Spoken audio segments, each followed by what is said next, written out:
Tardes, bienvenidos a esta reunión de la Asociación Amigos del Dr. Augusto Raúl Cortázar, una asociación que se ha creado hace muy poco, el 16 de septiembre pasado, y que tiene por objeto, con el patrocinio de sus hijas Clara e Isabel, el preservar la memoria, la obra, la difusión del maestro, y para eso hemos establecido, los que formamos parte de este grupo fundacional, una serie de estrategias, entre las cuales tiene particular importancia el recurrir a la historia oral, porque muchas de las cosas que las personas recuerdan no han sido plasmados ni en los escritos de él, ni en documentos, ni en los trabajos de estudio de personas que se hayan ocupado de su vida y de su obra. De modo que para nosotros es un gusto estar ahora en esta primera reunión de historia oral, porque inauguramos con esta reunión este proyecto de la asociación. Entonces damos la bienvenida también a una socia fundadora, Lidia Scherer, de cuyo currículum no voy a hablar porque figura en nuestra página muy resumido, pero sobre todo porque en lo que hace a la importancia del maestro para su trayectoria, ya ella misma lo va a decir en la reunión. Por lo tanto, y sin más preámbulos, paso a una primera pregunta, Lidia. Queríamos saber cuándo y cómo conociste al doctor Cortázar, y qué impresión te causó estas primeras reuniones, su figura, su personalidad. ¿Por qué esta pregunta doble? La primera parte se refiere a cuestiones objetivas, situaciones, circunstancias, que puede ser interesante conocer. La segunda tiene que ver con algo que todos sabemos, y es que para muchos de nosotros la primera impresión en la reunión con una persona es muy determinante con relación a cómo nosotros vemos no solamente lo que él hace, lo que él piensa, sus proyectos, sino también los propios. En qué medida somos capaces de interiorizar algo que en su momento fue impactante para nosotros. Por eso las dos partes de la pregunta, y te escuchamos. Gracias, Celina. Bueno, en realidad es importante y un poco, a veces es lo que trato de transmitirle a veces a mis estudiantes, y lo voy a tratar de transmitirle, la importancia de los maestros. Que a veces parece, sobre todo para la gente en las carreras universitarias y a posteriori, ¿no?, que pareciera una figura como de algo antiguo, o casi hasta a veces hoy en día pasado de moda. Y que sin embargo, cuando uno transita la vida profesional y cuando se llega a determinada etapa de la vida como profesional, y uno dice, a ver, ¿quiénes fueron o quién considero yo que fui mi maestro? Y esa persona a la cual yo le adjudico, le puedo adjudicar esta categoría de maestro, y maestro con mayúscula, es qué significó en mi vida. Y que no pasa por la cantidad de tiempo que uno pueda tener contacto o establecer contacto con una persona. Y esto me viene bien, así como de modo de introducción, con respecto al doctor Cortázar. Si hoy lo miro, en realidad los tiempos compartidos fueron muy pocos, porque yo ingreso en el año 1971 a la carrera, a la licenciatura en Ciencias Antropológicas, que se dictaba en Filosofía y Letras, en la vieja sede de Filosofía y Letras, allá en Independencia del 3065. Y allí, en ese primer cuatrimestre, 1971, una de las primeras materias, digamos, eran dos las que tenía que obligatoriamente cursar. La primera, por supuesto, era Introducción a las Ciencias Antropológicas, que era no solo la introductoria obligatoria, para yo voy a hacer un poquito de historia, porque a veces también esto tiene que ver con los ámbitos y como para que nos ubiquemos y también ubicarnos en el tiempo, ¿no? Que acá también esto es muy importante para después poder hablar de la obra del doctor Cortázar y poder entenderlo. Es decir, yo me tengo que situar, y en este momento, primer contacto, año 1971, primer cuatrimestre, épocas difíciles en la universidad. Así es. Y en la Argentina. Y en la Argentina. Y para quienes debutábamos en la vida universitaria, eran como que desafíos. Cada vez que uno iba a la facultad era un desafío desde entrar a salir. Y esta introductoria, que no solo era obligatoria para la carrera nuestra, sino que era obligatoria para dos carreras multitudinarias en ese momento que pertenecían a Filosofía y Letras, que eran la carrera de Sociología y la de Psicología. Era optativa para la gente de Historia, la gente de Letras, etc. Y los de Geografía también lo tenían como optativa. Por lo tanto, ya planteamos cátedra altamente numerosa. Segunda cuestión, era una materia muy particular, porque esta introducción estaba pensada para hacer un paneo de lo que luego veríamos sobre todo los que vamos a hacer en la carrera de Antropología, cuáles iban a ser los grandes campos temáticos. Entonces, cada uno de los, en ese momento voy a decir como representantes, ¿no?, de esos grandes campos, eran los que daban clase. Las clases eran divididas más o menos unas 6, 7 teóricos, empezando porque en ese momento quien inicia, que había sido el doctor Marcelo Bórmida. Bueno, después tuvimos otras áreas, la profesora Cifredi para etnografía en ese momento. Le toca el turno a folclore, que entre el mes de mayo y el mes de junio el doctor Cortázar se presenta y es quien tiene a cargo el área de folclore. En ese momento, digamos, mi actitud como estudiante era, por supuesto, del que recién ingresa, de empezar a decir, estos son los distintos campos, y empezar a sorprenderme con que las ideas preconcebidas con las que yo llego a la carrera, a estudiar ciencias antropológicas, es decir, me esperaba un mundo que era mucho más amplio, mucho más diverso y mucho más profundo del que en una primera instancia había pensado. El doctor Cortázar, muy bien, empieza a plantear un camino en donde en lo personal empiezo a sentir que me estaba planteando la mirada sobre el hombre, y de un hombre que me hablaba de un hombre concreto, que me hablaba de ese campesino, y que era un hombre que lo sentía próximo. Y en esto de pensar la sociedad y la cultura, lo sentía como que era algo que estaba más a donde yo podía extender la mano y podía llegar. Hecho que significativamente había ingresado con la idea de hacer arqueología.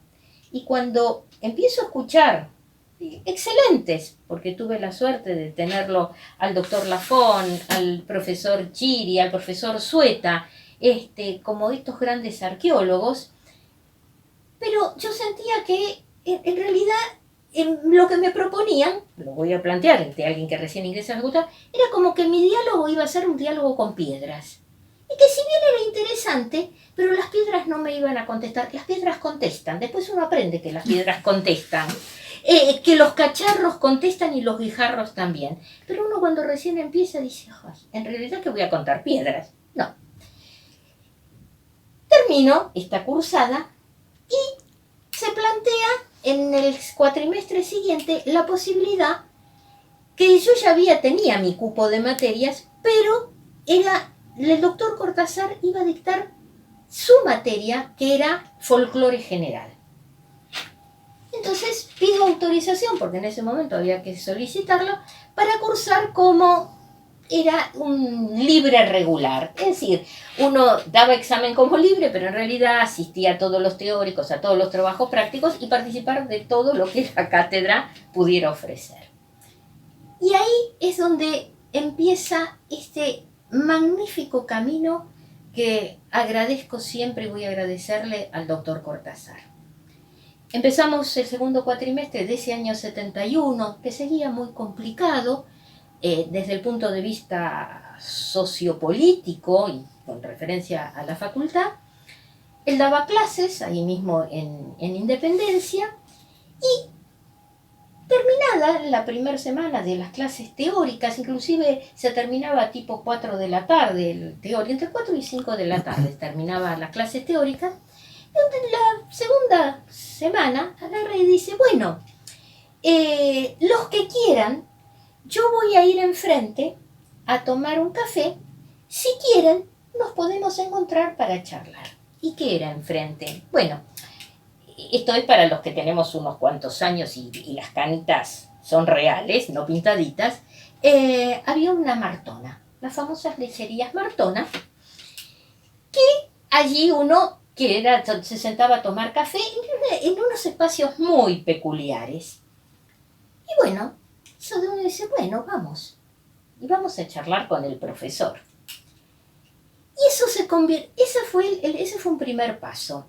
El convertirse, el postclase, en una reunión con el profesor que dejaba de ser como que ese ser inalcanzable, que uno podía decir, no, mirá, es el profesor titular, está allá.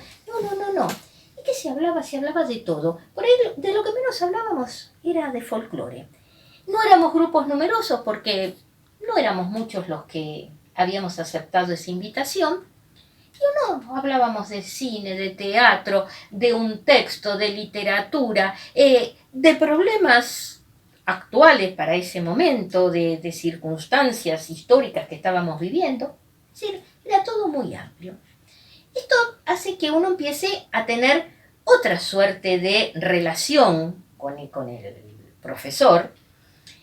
Tal es así que más o menos esto habíamos empezado en agosto, el segundo cuatrimestre, casi diríamos avanzando la mitad de septiembre, y en esa charla, con otra compañera, con Victoria, le contamos que habíamos tomado la decisión de irnos de vacaciones durante todo el mes de enero a la provincia de Jujuy.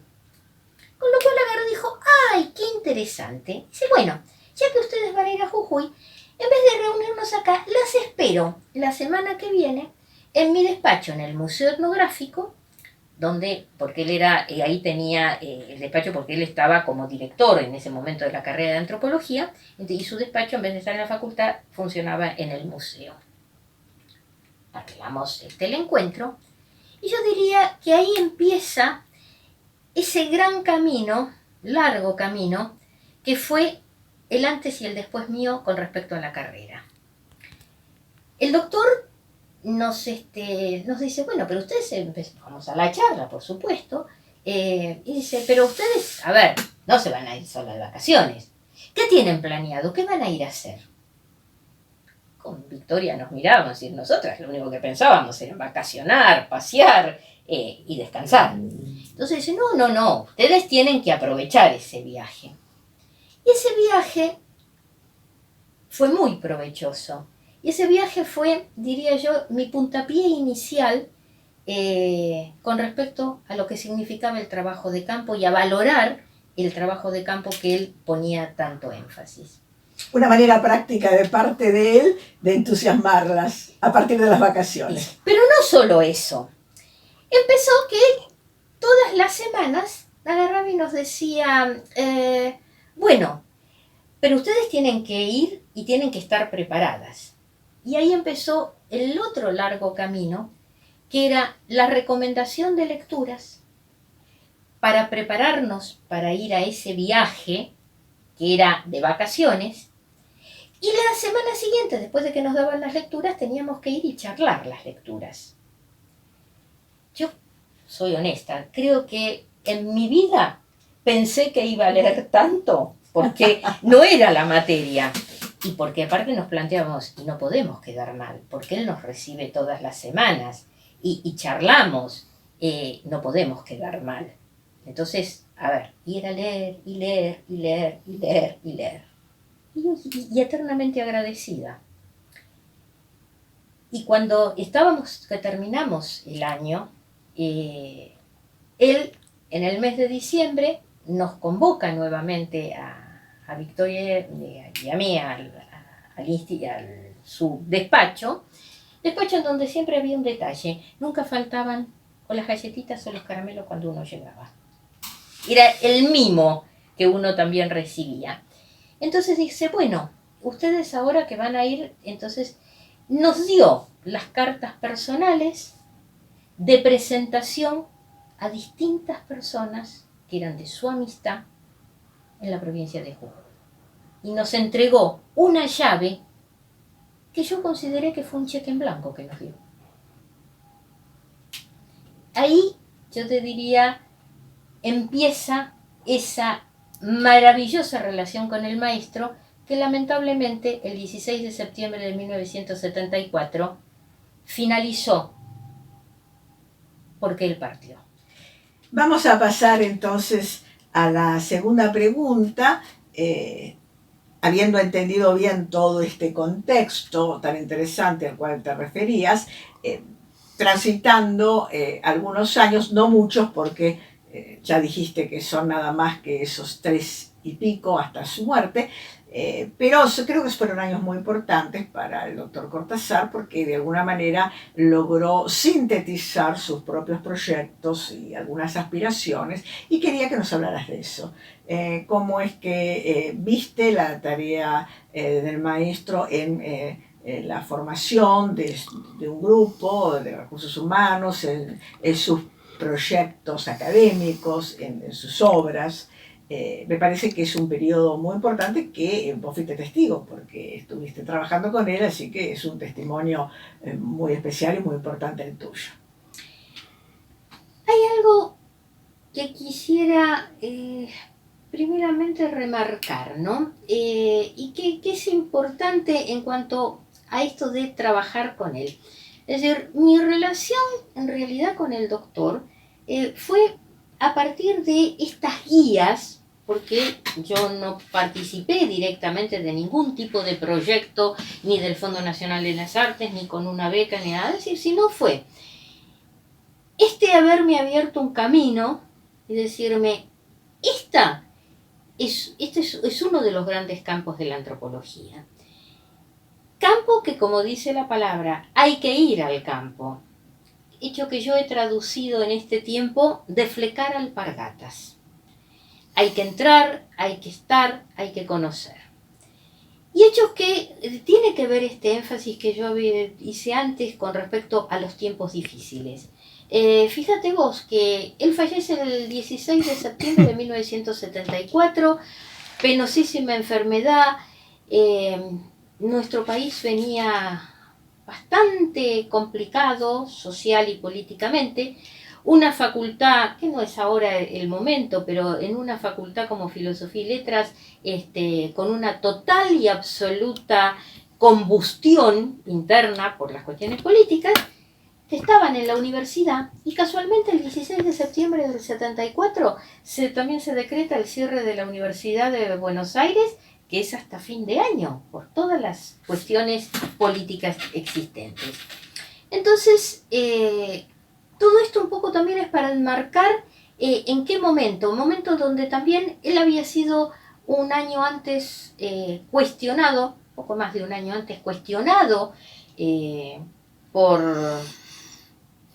personajes que, como dijo muy bien Italo Calvino una vez, si yo recuerdo los nombres le doy una categoría que no tienen.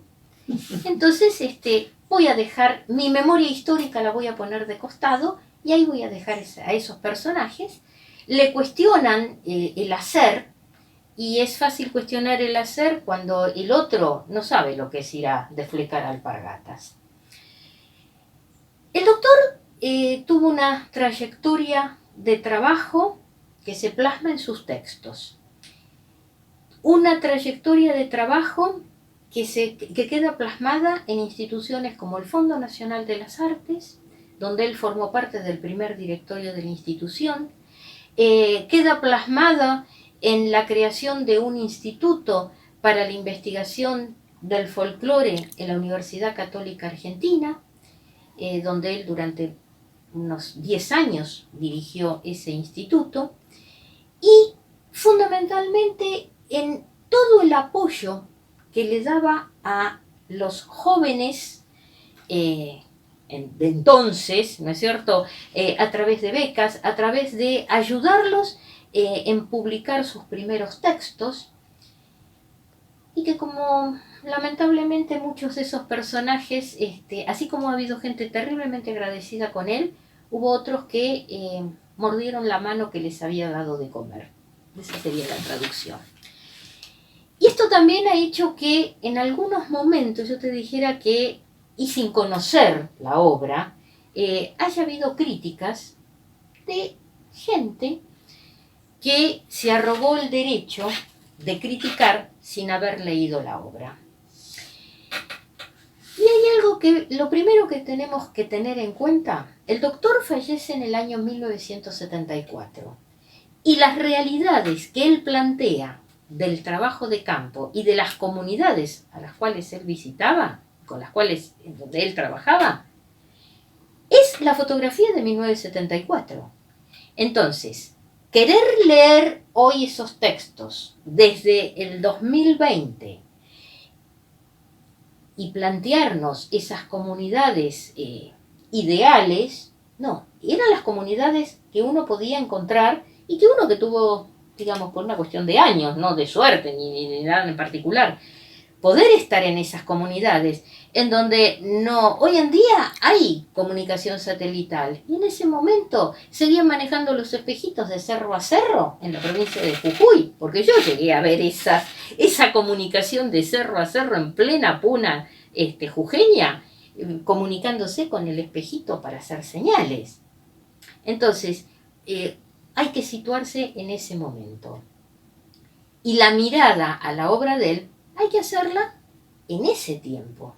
Y la valoración y la comprensión hay que hacerla en función de ese tiempo. Yo diría que más allá de estas críticas un poco desenfocadas, porque como vos decís, bien no contextualizan el aquí y ahora de su propia investigación, más allá de eso, yo no soy una especialista, pero he leído bastante de su obra, me da la impresión de que justamente lo que él ha hecho es salvar la realidad de una manera lo más objetiva posible, en sus descripciones, por ejemplo, en sus conversaciones con las personas que él transcribe, de tal manera que si bien hoy esas comunidades ya no son así, lo fueron.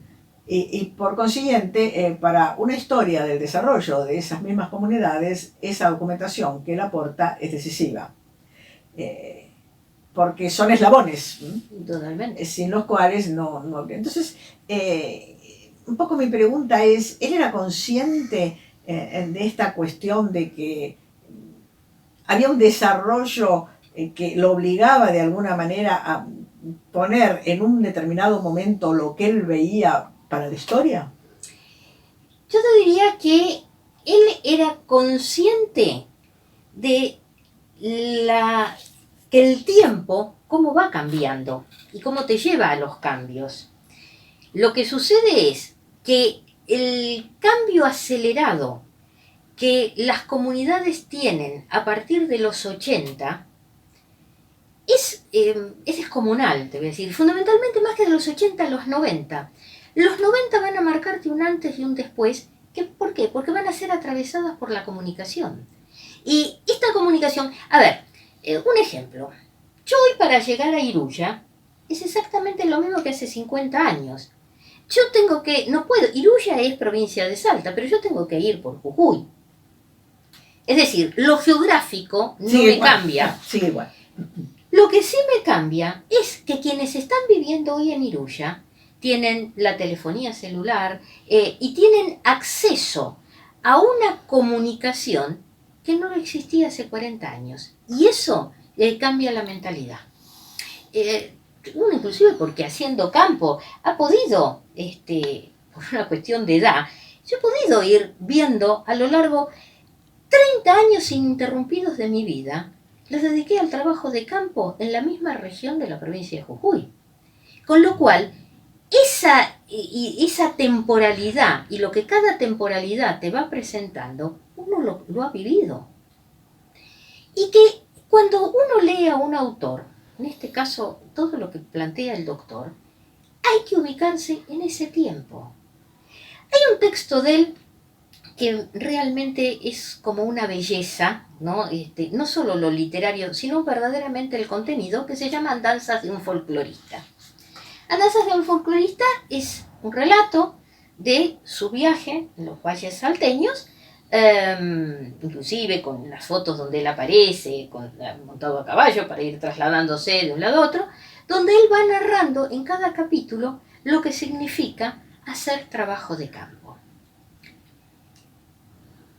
Y los planteos, el planteo de la esencia, es un planteo que quien hoy hace campo es exactamente lo mismo.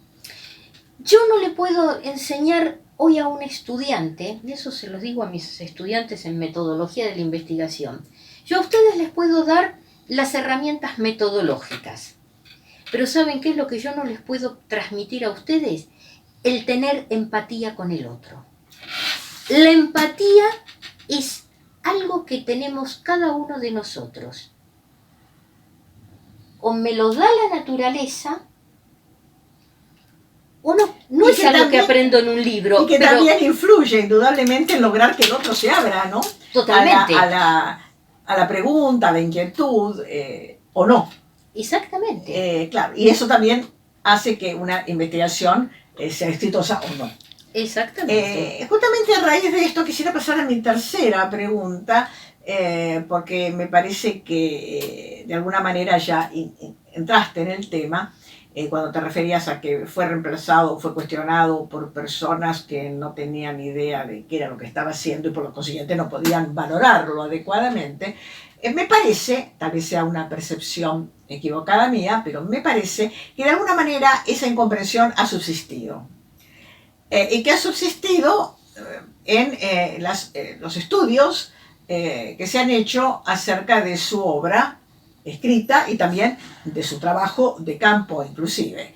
Me da la impresión de que están hechos desde un otro lugar que ha comenzado por no entender el lugar desde donde él hizo lo suyo, que es algo esencial para poder valorar bien o mal un trabajo. Te quería preguntar entonces eso, ¿cómo ves vos los ecos del doctor Cortázar después de su muerte? Y fundamentalmente cuando en los últimos 30 años se produce un poco este giro metodológico, tanto en antropología como yo te diría en general, en sociología y en historia, que parece centrarse en un cuestionamiento a la pretendida objetividad de los relatos o de los testimonios, convirtiendo todo trabajo de campo con intenciones de una mostración en una especie de proyecto subrepticio que muestra cierto etnocentrismo. La obra del maestro ha sido tachada de etnocéntrica, ¿no? Todos hemos leído algunos trabajos al respecto. Te quería preguntar, un poco para cerrar esta visión, cerrar esta reunión, porque habrá otras sin ninguna duda, ¿cómo ves todo esto un poco desde adentro, que es tu misión? Yo no soy especialista, lo veo desde afuera, pero es lo que veo y te quiero entonces preguntar cómo lo ves. Yo soy de la idea, y tengo la práctica, ¿no?, en cuanto a esta idea, que uno primero para hacer crítica tiene que conocer todo el desarrollo, en este caso, es decir, si yo voy a criticar a un autor, tengo que conocer la obra y tengo que estar imbuida de esa obra. En el caso porque la historia de la antropología argentina también es muy particular, porque nosotros hemos transitado años oscuros. De hecho, durante un largo tiempo la carrera de antropología era como una carrera prohibida, entonces era como que había que entrar a historia para poder acceder a antropología, bueno, y todo ese tiempo también llevó a que era muy difícil hacer trabajo de campo, y eso meritaría después para otro encuentro, para los que seguíamos haciendo trabajo de campo. Entonces, es como que hay historias que se cortan. Es decir, yo tengo una mirada hasta el año 74 y puedo hacer una fotografía a través de ciertos trabajos de campo. Por mencionar los trabajos de campo de Eve Besuria en Tucumán. que eran una mirada totalmente diferente, pero eran los años 70. Y se corta y tenemos un largo periodo hasta que se vuelven a retomar los trabajos de campo. Y en las ciencias sociales sabemos que el tiempo sigue. No es que se cortó y empezamos y después enganchamos en lo que pasó hace 10 años. No, no, los cambios se siguieron dando. Y esto va con la obra del doctor. Vienen las nuevas generaciones, que las nuevas generaciones no se las lee. Esto de sí, del etnocentrismo, y yo te diría que muchos, que aún diciéndose que nada tiene que ver y critican el etnocentrismo, cuando vos lees sus trabajos, también pecan de etnocéntricos, ¿eh? ¿Por qué? Porque plantean otra mirada, y como esa mirada viene a ser como que la mirada única. Entonces, yo vuelvo a esta cuestión de la cual siempre estoy insistiéndole a mis estudiantes, y que les he venido insistiendo. Yo para criticar a un autor tengo que trabajar toda la obra. Tengo que estar imbuida en el pensamiento de ese tiempo y de esa época. Entonces después empezaré el trabajo de crítica. Me parece muy importante lo que estás diciendo, porque me parece que justamente es lo que no se hace. Exactamente. Me parece que la crítica viene como previa. Y entonces, claro, es cuestionable precisamente por eso, ¿no? Es como una mirada a priori. También pienso, volviendo un poco a lo que dije al comienzo de la perspectiva personal, que a veces sin haber conocido a una persona se juzga su obra de una manera que no se la juzgaría si se lo hubiera conocido.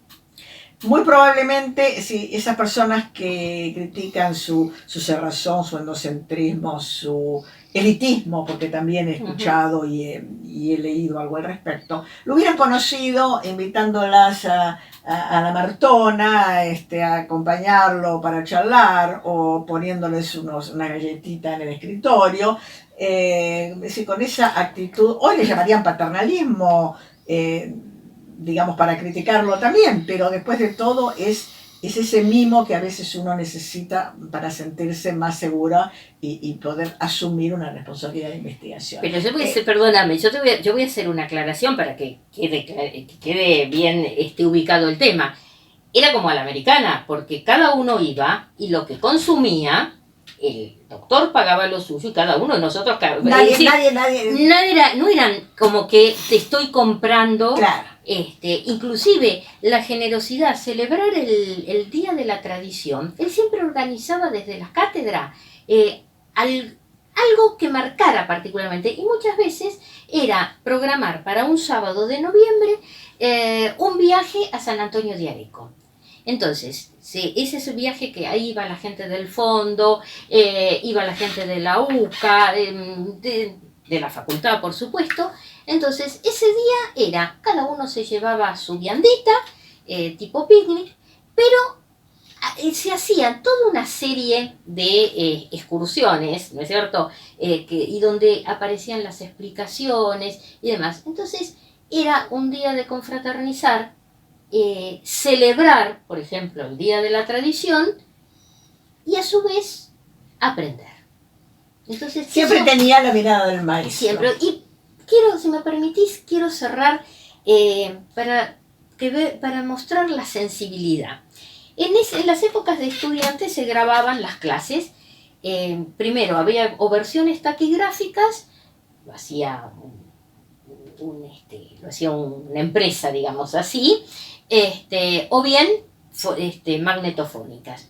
Y después se le daban a los profesores aceptaban que se le grabaran sus clases, ellos corregían y después se hacían los famosos apuntes y se vendían. Cuando él cierra en Introducción a la Antropología su parte de presentación de lo que era el folclore, la última clase es del 2 de junio de 1971 y la cierra de esta forma. Voy a leer textualmente. Teniendo que abreviar demasiado por tantos motivos y habiendo atravesado una época tan irregular como la que estamos viviendo, quedo a disposición de ustedes para ampliar y aclarar cualquier tipo de información que necesiten mientras sea director del Departamento de Ciencias Antropológicas. Esto vale también para todo el curso de la carrera, no solo para atender cualquier necesidad que se les presentara como alumnos, sino para tener el gusto de encontrarlos. Creo que estas palabras muestran la sensibilidad que él tenía como persona, como docente, y de ahí porque muy personalmente considero que ha sido mi maestro y sigue siendo mi maestro. Muchas gracias Lidia. Y creo que vamos a continuar en otro momento con algunas de las cosas que has dejado picando, ¿no? Los viajes a San Antonio de Areco, las conversaciones, etc. Pero yo también quisiera cerrar con unas palabras. Yo no conocía a Cortázar personalmente, pero cuando estaba en el último año del magisterio, del secundario, había, por inspiración de él, se puso el folclore, danzas folclóricas, como parte de la materia que en aquel momento se llamaba gimnasia o algo así, no recuerdo exactamente. Y nosotros estudiamos con la obra de Cortázar, y siempre recuerdo que teníamos que hacer trabajos, y una compañera hizo un hermoso trabajo sobre clasificación de las danzas, y señaló que lo había sacado del libro de Cortázar. La profesora la felicitó, le puso un 10 y dijo porque este libro es muy importante. Y yo comprendí después, un poco después leyendo ese libro, que realmente mi gusto por el folclore empezó ahí. Cuando una profesora, una excelente profesora, felicitó a una compañera y le dijo, ese libro es muy importante. Es decir, también un magisterio a distancia, indirecto, pero real. Bien, muchas gracias a todos por acompañarnos, y será hasta la próxima edición de Los Recuerdos del Maestro. Un gusto.